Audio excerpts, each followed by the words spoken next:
안녕하세요. 취미로 철학하는 남자입니다. 네, 이번에는 니체의 선악의 저편 146절 부분을 한번 정리를 해볼까 하는데요. 그 유튜브를 보게 되면 이 부분에 대해서 이제 철학학교라는 유튜브에서 해설을 내놓은 게 있어요. 근데 그 해설이 좀 어느 정도는 의미 있게 들리긴 하지만 좀 제가 봤을 때는 이 해석이 더 낫지 않나 싶은 게 있어서 영상을 하나 올리게 됐고요. 저 같은 경우는 이 문장을 접근할 때 차라투스트라 내용을 가지고서 접근을 해볼 거예요. 그래서 차라투스트라 내용에 따라서 한번 정리를 해보도록 하겠습니다. 일단 첫 번째 문장과 두 번째 문장은 서로 좀 별개의 문장이라고 볼 수가 있어요. 그래서 두 개의 사실이 적혀 있다. 두 개의 사실이 적혀 있다. 이게 지금 인과 문장이라고 볼 수가 있는데 인과 문장이 아니라 두 개의 사실, 별도의 사실들이 나열되어 있는 문장이다. 이렇게 보면 좋을 것 같아요. 뭐 아닐 수도 있겠지만 그렇게 보는 게 좋을 것 같습니다.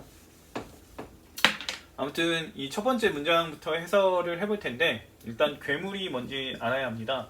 괴물과 싸우는 사람이 누군지도 알아야 되겠지만 일단 괴물이 뭔지를 알아야 돼요. 이 괴물에 대해서는 니체가 차라투스트라 2부에서 2부 42절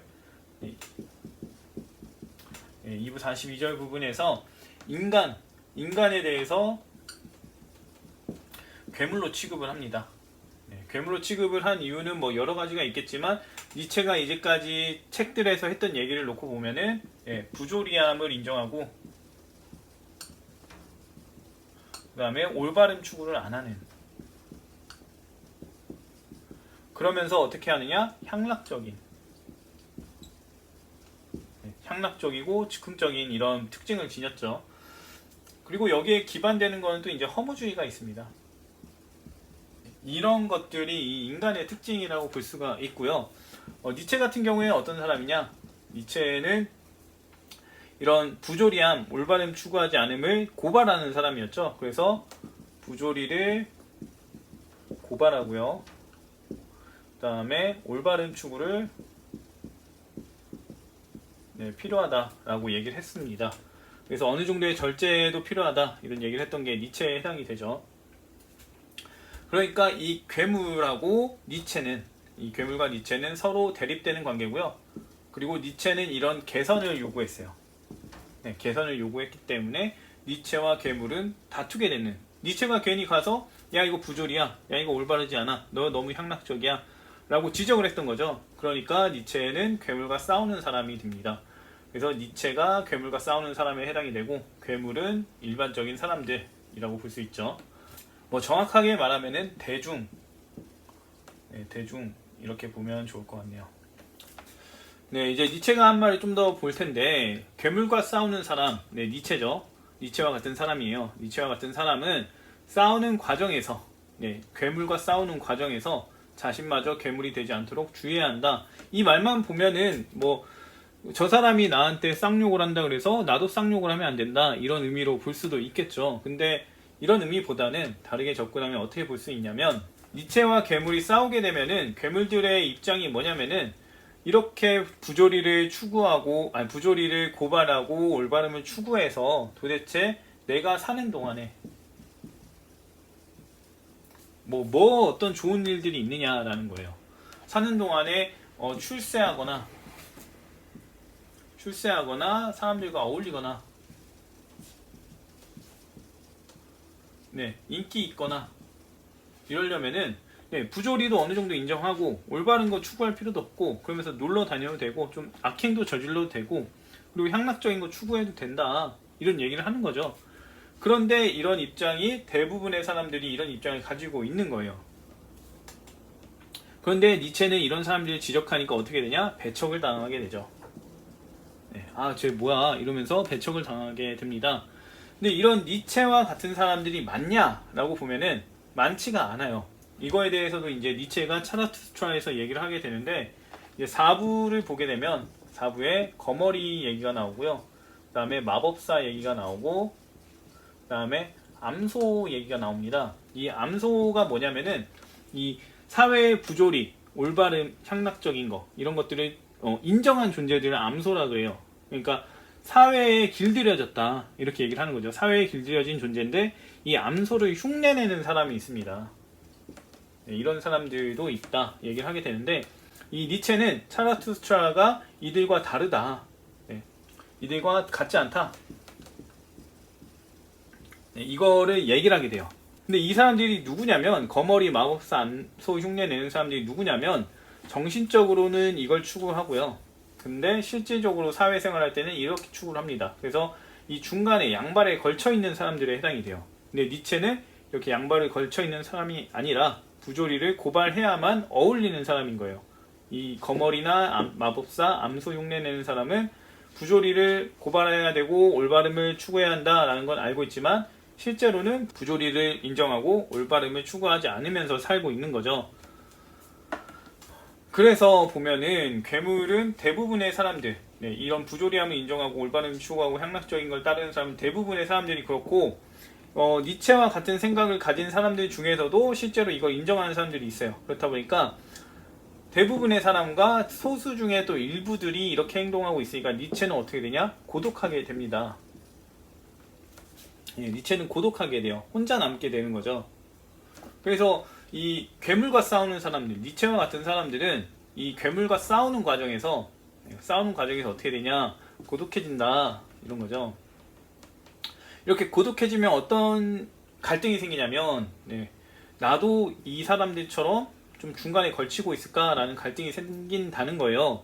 이 갈등에 대해서 표현한 부분이 있는데, 차라투스트라의 2부 43절을 보게 되면, 네, 니체가 손은 깊은 곳을 향해 있고 눈은 높은 곳을 향해 있다라고 얘기를 하게 돼요. 이 깊은 곳은 뭐 이런 이쪽에 해당이 되는 거고 높은 곳은 이쪽에 해당이 되는 거죠. 이 깊은 곳 같은 경우는 일반적으로 대중들이 많이 있는 곳이고요. 이쪽은 이제 초인들, 이런 위대해지려는 사람들이 있는 곳이다. 이렇게 볼 수가 있습니다. 그래서 니체는 나는 이 중간에 지금 매달려 있다. 지금 이쪽으로 갈지 저쪽으로 갈지 두 개 다 아직 끈앞을 잡고 있다. 이런 얘기를 합니다. 니체도 갈등을 했다는 거죠. 나도 이렇게 살아야 되나 하면서 갈등을 했고 인간적인 서문에서도 이제 네, 자기도 이렇게 살까 고민을 했었다라는 얘기를 하게 되죠.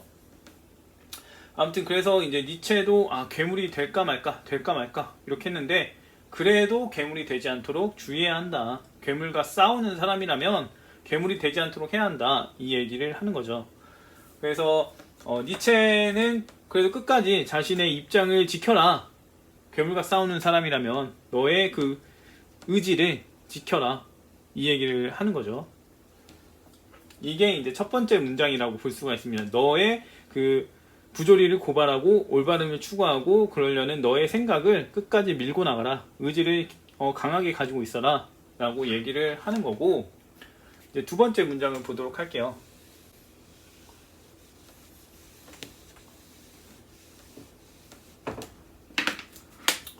두 번째 문장을 보게 되면은 이제 그대가 오랜 동안 심연을 들여다볼 때 심연 역시 그대를 들여다본다 이렇게 얘기를 하게 되는데 이 2번과 1번은 서로 달라요. 2번은 1번의 원인이 아니에요.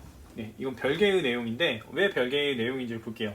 이 심연이라는 단어를 좀 해석을 해야 되는데 심연이라는 거는 깊은 연못을 얘기하고요.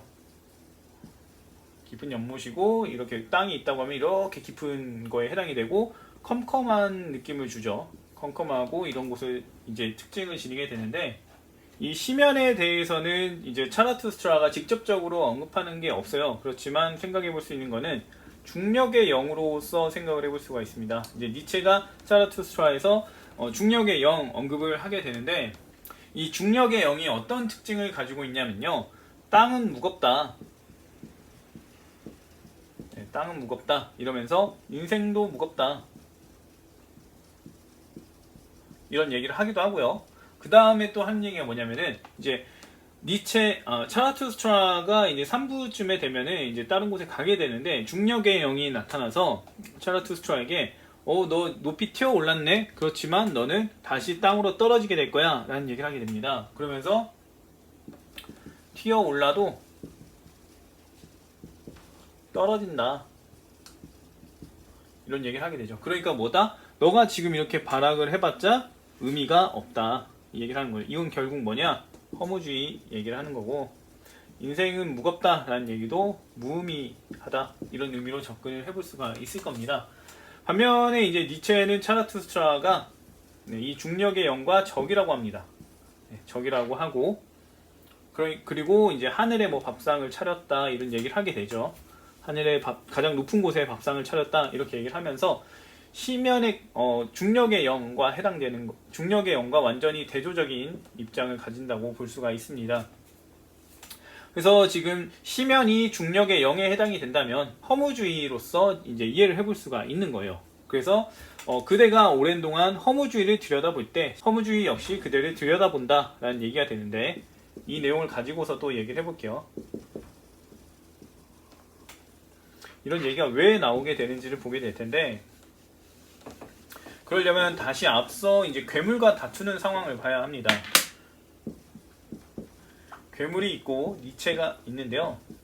이렇게 괴물과 니체가 이렇게 둘이 나눠져 있다고 할 때, 니체는 괴물에게 지적을 하겠죠. 부조리함을 지적할 겁니다.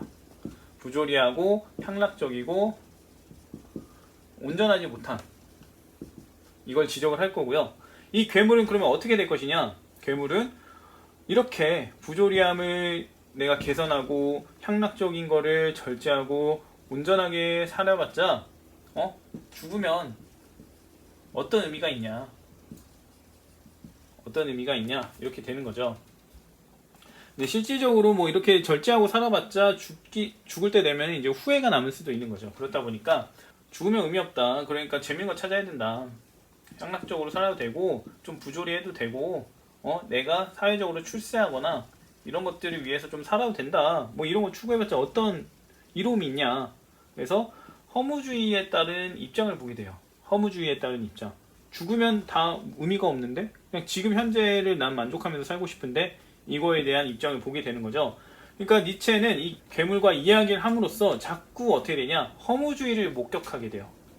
계속 괴물을 안을 살피게 되는데 그러면서 어떻게 되냐, 허무주의를 보게 된다. 근데 앞서 뭐라고 했죠? 그대가 오랜 동안 시면을 들여다볼 때, 허무주의를 들여다볼 때 허무주의를 보게 되는 거예요. 이렇게 싸우다 보면은. 그러면 이제 어떻게 되냐, 니체는 자꾸 이 사람들이 허무주의를 바탕으로 해서 이런 것들을 거부한다는 거예요. 거부하니까 어떻게 되냐, 니체는 내가 얘를 설득하면, 논리적으로 좀 더 완벽하면 얘가 설득이 될 거라고 생각했는데 설득이 전혀 안 되네. 앞으로 내가 이 사람들을 설득할 수 있을까? 이렇게 되고, 내가 만약에 몇 사람을 설득한다 해도 세상에 몇 사람, 세상에 뭐 한두 사람을 설득한다 해도 세상은 뭐 5억, 4억 이렇게 된다 하면은 겨우 한두 명인데 과연 내가 이런 부조리 개선, 이런 것들을 내가 과연 해낼 수 있을까? 라는 생각이 들겠죠. 그러니까 어떻게 되냐? 계속 이런 허무주의와 맞닥뜨리게 될 때마다 니체는 불가능을 느끼게 돼요. 불가능을 느끼게 되겠죠. 그러니까 불가능을 느끼게 되면 어떻게 되겠습니까? 결국에는 무의미하다. 무의미함을 느끼게 되고, 이로써 어떻게 되냐? 허무주의를 느끼게 되겠죠.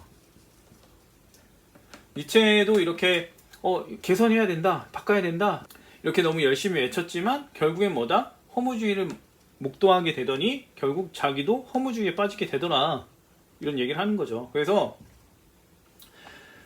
오랫동안 사람들과 싸우면서 얘기를 하다 보면은 결국에는 허무주의를 보게 되고, 그렇게 볼 때 시면 역시, 허무주의 역시 자기에게 찾아오게 된다. 이 얘기를 하는 겁니다. 그래서 이제 뭐 여기서 정확하게 허무주의가 찾아온다 이거를 얘기하는 게 아니라 자신한테 허무주의가 어떻게 생겼는지를 이야기를 하게 되는 거예요. 그래서 부조리를 인정하면서 사는 사람과 싸우게 되는 과정에서 부조리를 나도 인정할까? 외로운데 너무? 이렇게 할 때 그렇지 않도록 주의해라 라고 하고, 괴물과 싸우는 사람이 오랫동안 싸우다 보면은 허무주의가 찾아올 수 있다. 네가 다른 의미에서 허무주의가 오는 게 아니라 이렇게 허무주의를 자꾸 목격하고 불가능함을 목격하다 보면은 허무주의가 찾아올 수 있다 라고 얘기를 하는 게 146절의 내용이라고 볼 수가 있을 것 같아요.